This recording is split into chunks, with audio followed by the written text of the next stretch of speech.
Kolkata cricket ടെസ്റ്റിൽ ദക്ഷിണാഫ്രിക്കയ്ക്കെതിരെ ഒന്നാം innings lead ലക്ഷ്യമിട്ട team India ഇന്നിറങ്ങും. രണ്ടാം ദിവസം ഒരു വിക്കറ്റ് നഷ്ടത്തിൽ 37 റൺസ് എന്ന നിലയിൽ ബാറ്റിംഗ് പുനരാരംഭിക്കുന്ന ഇന്ത്യക്ക് ലീഡിലേക്ക് 123 റൺസാണ് വേണ്ടത്. സ്പോർട്സ് ഡെസ്കിൽ നിന്ന് അനിൽ വാസുദേവ് തത്സമയം ചേരുന്നു. പറയൂ Anil. Good morning S K N. Kolkata ടെസ്റ്റിന്റെ ആദ്യ ദിനം ഇന്ത്യക്ക് സ്വന്തമാക്കാൻ സാധിച്ചിരുന്നു. 159 റൺസിനാണ് ലോക ചാമ്പ്യന്മാരെ എറിഞ്ഞിട്ടത്.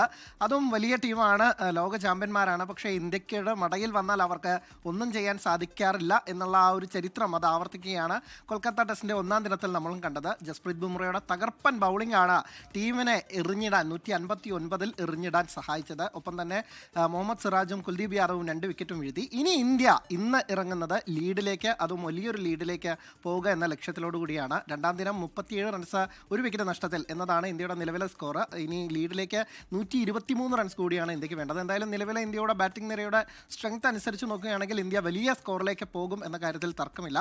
നിലവിൽ KL രാഹുൽ 13 റൺസുമായും ഒപ്പം തന്നെ 6 റൺസ് എടുത്ത വാഷിംഗ്ടൺ സുന്ദറുമാണ് ക്രീസിലുള്ളത്. നമുക്ക് നഷ്ടമായത് യശസ്വി ജയ്സ്വാളിന്റെ വിക്കറ്റാണ്, 12 റൺസ് എടുത്ത്.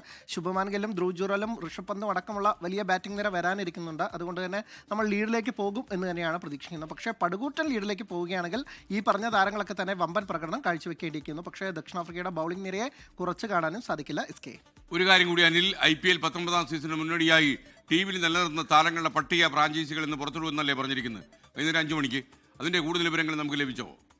തീർച്ചയായും എസ് കെ എൻ വലിയ ആകാംക്ഷയോടെയാണ് ഒരുപക്ഷെ ഈ വർഷത്തെ മത്സരങ്ങളെക്കാൾ ഇന്നത്തെ ഈ മത്സരങ്ങളെക്കാളൊക്കെ തന്നെ ആരാധകർ ഏറ്റവും ഉറ്റുനോക്കുന്നത് ഏതൊക്കെ താരങ്ങൾ ഏതൊക്കെ ടീമുകൾ നിലനിർത്തും എന്നുള്ള കാര്യത്തിലാണ്. ഇപ്പോൾ തന്നെ പല ടീമുകളിൽ നിന്നുള്ള വാർത്തകൾ വന്നിട്ടുണ്ട്. ഇല്ലെങ്കിൽ പല ടീമുകളും ട്രേഡിലൂടെ ചില താരങ്ങളെയൊക്കെ തന്നെ കൈമാറിയിട്ടുണ്ട്.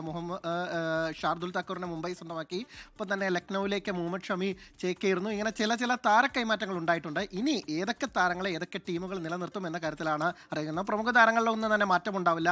രോഹിത് ശർമ്മ മുംബൈയിൽ തുടരാൻ തന്നെയാണ് സാധ്യത. അത്ഭുതങ്ങൾ ഉണ്ടാവില്ല. ഒപ്പം തന്നെ ധോണി ചെന്നൈയിലും കോഹ്ലി RCBയിലും ഒക്കെ തന്നെ തുടരും. നമ്മൾ പക്ഷേ വലിയ ആകാംക്ഷയോടെ കാത്തിരിക്കുന്നത് എന്തായിരിക്കും സഞ്ജു സാംസന്റെ കാര്യം എന്നുള്ളത് തന്നെയാണ്. ഇപ്പോൾ ഇന്നലെ തന്നെ വാർത്ത നമുക്ക് ലഭിച്ചത് സഞ്ജുവിൻ്റെ ട്രേഡ് പൂർത്തിയായി, ചെന്നൈയിലേക്കുള്ള ട്രേഡ് പൂർത്തിയായി. ഔദ്യോഗിക പ്രഖ്യാപനം ഇന്നലെ 3 മണിക്കകം ഉണ്ടാകുമെന്നാണ് പ്രതീക്ഷിച്ചത്. പക്ഷേ അതുണ്ടായിട്ടില്ല. ഇന്ന് വരെ കാത്തിരിക്കാനായിരിക്കും ഒരുപക്ഷെ ചെന്നൈ ടീമിൻ്റെ തീരുമാനം ഉണ്ടാവുക.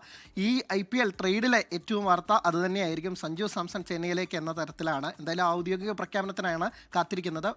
ഇന്നത്തെ ഇന്ത്യ ദക്ഷിണാഫ്രിക്ക മത്സരം കഴിഞ്ഞ ശേഷം നടക്കുന്ന പ്രത്യേക ഷോയിലായിരിക്കും ഈ റിട്ടൻഷൻ ഏതൊക്കെ എന്നുള്ളത് പ്രഖ്യാപിക്കുക.